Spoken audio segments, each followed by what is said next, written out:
अस्सलाम वालेकुम नाज़रीन, मेहरान टीवी सां गॾु मां आहियां सरदार अली लाखो। सभ खां पहिरियों हिकु नज़र हेडलाइंस ते।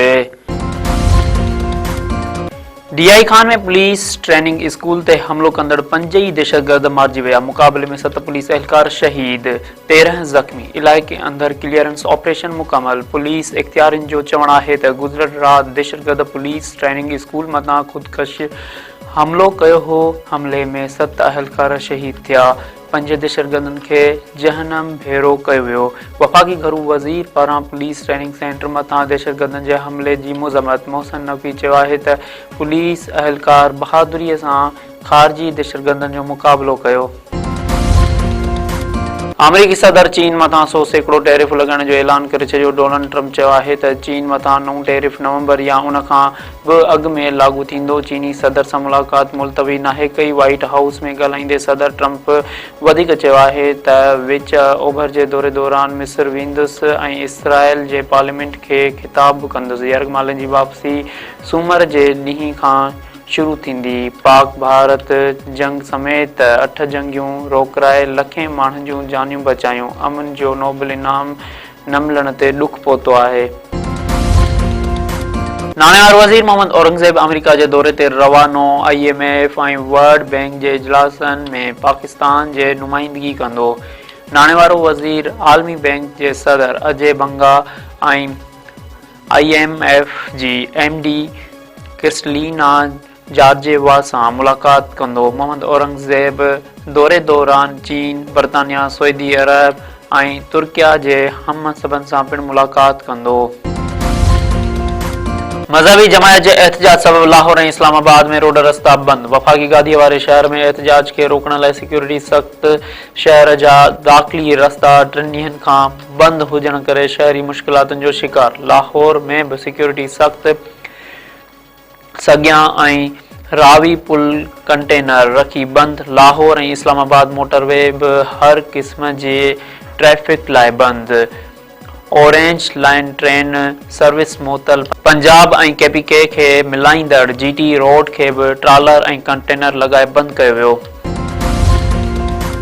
उमेर रुबाब चांडियो जे 3 घर भातियुनि जे क़त्ल केस जी कार्रवाई 25 अक्टूबर ताईं मुलतवी। दादू जे क्रिमिनल मॉडल ट्रायल कोर्ट में ॿुधणी। उमेर रुबाब, सरदार चांडियो, बुरहान चांडियो ऐं ॿिया पेश। जवाबदार धुरिजे शाहिद MNA रसूल बख्श चांडियो खां आॾी पुछा मुकमल। ॿिए शाहिद PPMPA ममताज़ चांडियो खां अॻु में आॾी पुछा थी चुकी। ईंदड़ ॿुधणीअ ते वकीलनि जी जरह मुकमल थियण बैदि अदालत तरफ़ां फ़ैसिलो ॿुधाइण जो इम्कान। पेशी बाद उमेर रुबाब चांडियो अदालती अहाते में शुक्राने जो सजदो ॾिनो। मीडिया सां ॻाल्हाईंदे उमेर रुबाब चांडियो चयो आहे त बुरहान चांडियो बयानु ॾिनो हो त वाक़े वारे ॾींहुं हू जलसे में हो, पर हिन जेके शाहिद पेश कया उन्हनि जो चवणु आहे त उन तारीख़ ते को बि जलसो न हो। MPA सरदार खान चांडियो मीडिया सां ॻाल्हाईंदे चयो आहे त अॼु असांजे शाहिद खां आॾी पुछा थी आहे। वधीक उमेर रुबाब खां पुछा कयो, जेका चवंदी आहे त फलाणो कूड़ो आहे। जज साहिब शायदि उमेर रुबाब चांडियो खे ॿुधाईंदो आहे, असांखे नाहे ॿुधाईंदो। पीर वसण वेझो तामीराती कम दौरान भित किरण सबबि 3 पोरियत दॿिजी फोत। ॻोठ कोरकी हाजाणा में जॻह जी तामीराती कम कंदड़ ओचितो भित मज़दूरनि मथां किरी पई। शाहनवाज़ बुर्दी, रबनवाज़ बुर्दी ऐं इक़बाल बुर्दी दॿिजी फोत। जॻह मालिक गुलाम अली हाजाणो ऐं ॿिया ज़ख़्मी। कश्मीर में धाड़ेलनि भुंग न मिलण ते पंजाब वासी मुगवी खे क़त्ल करे छॾियो। इसरार दमदमा वटां बोरी बंद लाश हथ। गुजरांवाला वासी बशीर अहमद तौरु सुञाणप। ज़रियनि मूजिबि गुजरांवाला वासी खे धाड़ेलनि कुझु ॾींहं अॻु अगवा कयो हो। भुंग जी रक़म न मिलण ते तशदुद करे खेसि क़त्ल करे छॾियो।